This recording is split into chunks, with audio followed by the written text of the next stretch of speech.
welcome to Premier History. On this channel we take a look back at pivotal points in time, epic battles and chilling crimes, ensuring to help you understand what it was like to live through these moments. On today's episode we're looking at the Japanese attack on Pearl Harbor during the Second World War. War between Japan and the United States had been a possibility that each nation had been aware of. Tensions grew until Japan's invasion of Manchuria in 1931.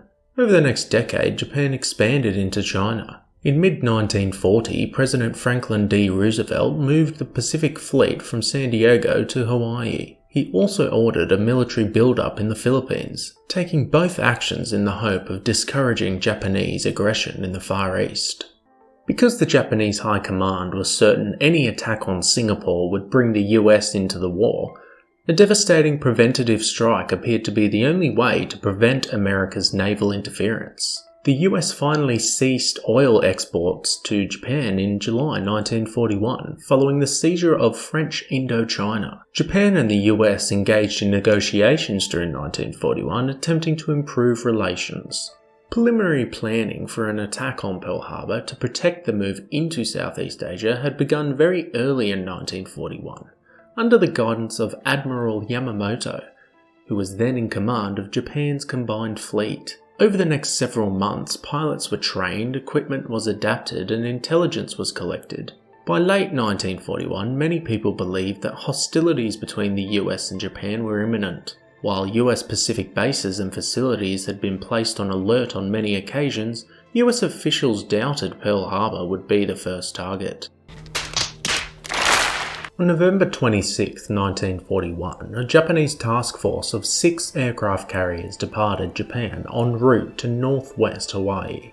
It intended to launch its 408 aircraft to attack Pearl Harbor, 360 for the 2 attack waves and 48 in reserve for defense. The first wave carried specifically adapted Type 91 aerial torpedoes, which were designed with an anti-roll mechanism and a rudder extension that let them operate in shallow water. The air crews were ordered to select the highest value targets. The first wave dive bombers were to attack ground targets.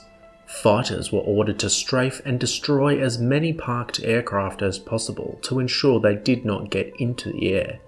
US fleet composition and preparedness information in Pearl Harbor was already known due to the reports of the Japanese spy Taku Yoshikawa, who reported information back to Japan in the months and days leading up to the attack. The attack took place at 7:48 am on December 7, 1941. It happened before any formal declaration of war was made by Japan. As the first wave approached Oahu, it was detected by the US Army radar near the island's northern tip. The men stationed there presumed it was the scheduled arrival of 6 B-17 bombers from California. Slow, vulnerable torpedo bombers led this wave, exploiting the first moments of surprise to attack the most important ships present, while dive bombers attacked US air bases across Oahu. Men aboard US ships awoke to the sounds of alarms, bombs exploding and gunfire. The second planned wave consisted of 171 planes and was divided into 3 different groups. The separate sections arrived at the attack point almost simultaneously from several directions. USS Arizona was struck by 4 aerial bombs. One believed to have struck her hit near turret number 2 and penetrated the armoured deck under the magazines. Within seconds of this impact, the forward magazines detonated, causing a huge explosion.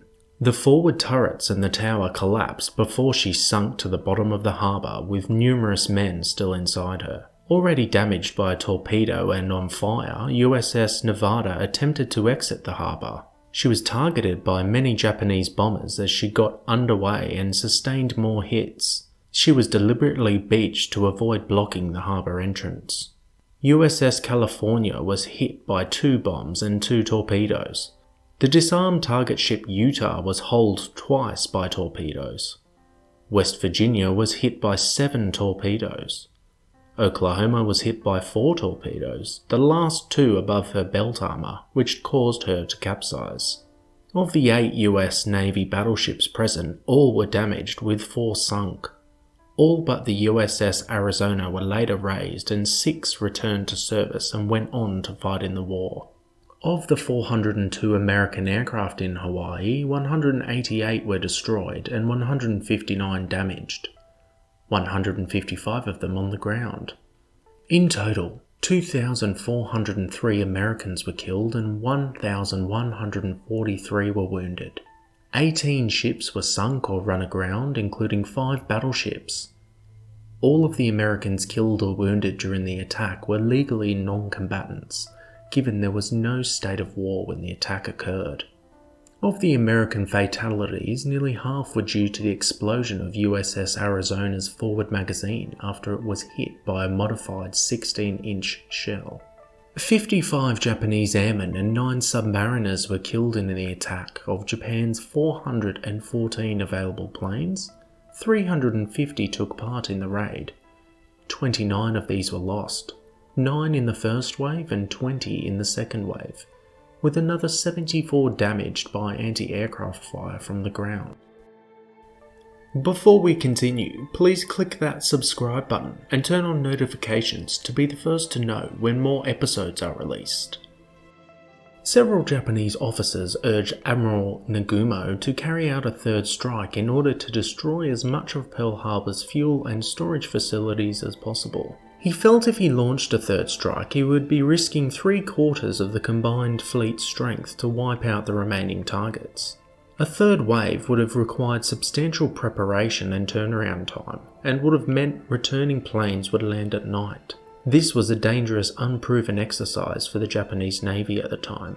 He ultimately decided not to launch the third wave, and Admiral Yamamoto supported his decision to withdraw given the circumstances. However, Yamamoto later regretted this decision and indicated that it was a great mistake not to order the third strike, as it would likely have crippled the US ability to wage war.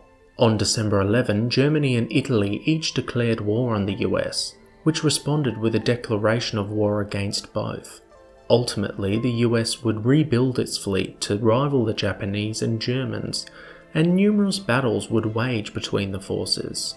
The US would peg back the German Navy to its surrender in May 1945. The Japanese would finally sign their unconditional surrender aboard the USS Missouri on September 2, 1945, close to 4 years after their unexpected attack on Pearl Harbor.